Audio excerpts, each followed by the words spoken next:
Kristian, there are a few excuses not to win that game, but the way you led at half-time and to finish behind must be bitterly disappointing. Yeah, look, obviously the second half was really disappointing. And, we put ourselves in a great position there. We played some great footy in the second half. The first half. For whatever reason, we just didn't quite put that together in the second half. And you're right what you said there. There's plenty of reasons for it. There's plenty of effort. There were some guys who played really big minutes, and you could see that absolutely busted their guts to try and do everything they could for us. At the end of the day, I think we just made too many errors coming out of our own end. We didn't quite get our fifth play right in that second half, and that put us under pressure and gave them too much opportunity. You led well in the back, partly of Daniel Saifidi. How big a loss was he in the shadows of half-time? He's a big loss. He's our best front rower. He's been one of our best players over all the early rounds, if not our best.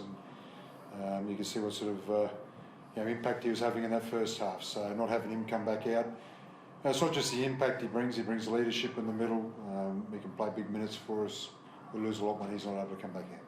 Tom, why won't be able to stem the bleeding there in the second half? How hard is it to stop the green machine once they get rolling like that? Yeah, it's obviously probably a mindset thing, if I'm being honest. I felt like they came out to play footy and they wanted to win a footy game, and we probably just wanted to survive and protect the lead. And just in those little moments, like Wolfie touched on, coming out of our end or the fifth plays, we get a few of them right, or we get out of our own end. I think it's a different scoreline, but then at the end of the day, we didn't get that done, and it's a good learning curve for our group and our spine and everyone involved in today's performance. And Kristian, is there any idea on how significant Daniel's shoulder is? Look, I'm not sure. They think it might have just sort of come out a little bit, and obviously it's gone back in, and he's in a fair bit of pain there. So the doctor and the physio thought that he wasn't quite right to go back out, but I'm not sure in terms of time frames or severity what that looks like. Kristian, you guys haven't left the Sunshine State since round 2, and winning your last 3. How did you sort of prepare to come to the cooler conditions of the Nations Capital this week? Look, the conditions are pretty nice, so that wasn't a real issue for us. We obviously come here at a pretty good time of the year to be coming to Canberra. It could certainly be a lot colder. So we didn't change anything in our preparation. I don't think that was an issue for us. If you look at the way we started, if you look at the way we played the first half, I think our preparation was good.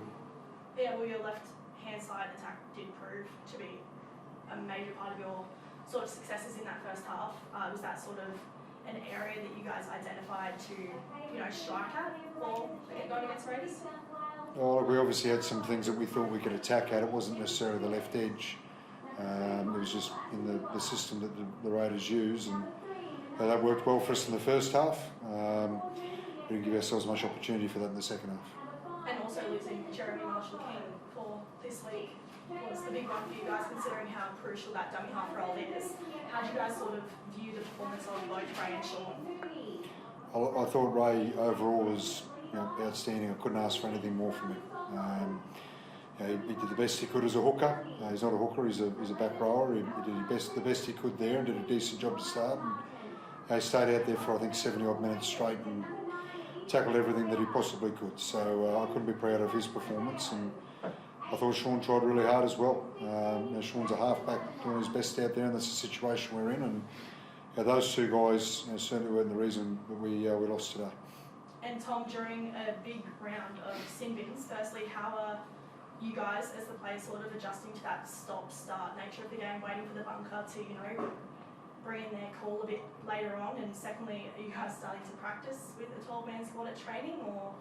Yeah, it's definitely becoming more common. Obviously, it happens in the early rounds of the year where new rules bring sin bins and stuff, and I think at the end of the day, you've got to get on with it. At the end of the day, we had 12 in the bin, and I thought we did a really good job in responding to that, and we probably won that period. It's probably just part of the game moving forward, and there's not much we can do about it. That's the way the game's going, and if we want to use that as an excuse, then you probably won't be winning many more games. There was obviously a lot of history with these two teams having very close encounters in their previous meetings. Was that something that you came in knowing that this was going to be potentially, you can't really write off the Raiders? No, definitely not. The Raiders are a top 4 side for a reason, and they've been playing a lot of great footy, a lot of great individuals in their team. So we were up for it. Look, we came here to play. We obviously, dished that out for the first half, and I'm really proud that we got our footy on. But At the same time, there's a big taste of disappointment left in our team at the moment because we were ready. We got a really good prep in, and we knew they were going to be a tough team. Like I said, they came out thriving, and we went into a bit of survival. What was the halftime message, and what sort of led to those errors capitulating and everything like it did? No, the halftime chat was really positive.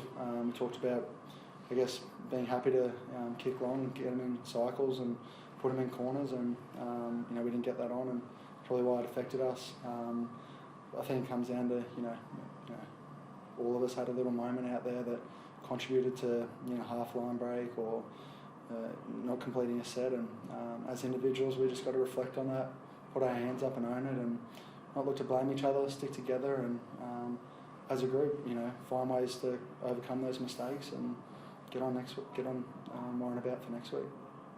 Kristian, Friday night, will Kurt, Jeremy or Max be right? Look, we're hopeful on all three. We'll obviously know a little bit more once we get back and early in the week, but we made what I thought was the right decision with Jeremy. We didn't try and push him for this week. He's been in hospital and it was a fairly significant cut, so I'm certainly hopeful that he'll be right. Max was a little bit the same. We thought he was going to be okay to play. Pulled up sore on Thursday, and we made the decision that we didn't want to push that along and put pressure on him so that he felt like he needed to get through something to play and take risk, I suppose. Kurt unfortunately got injured at training the other day, so that happened in our captain's run, so I'm not quite sure how that one's gone over the last 48 hours. Right, thanks. Thanks, guys.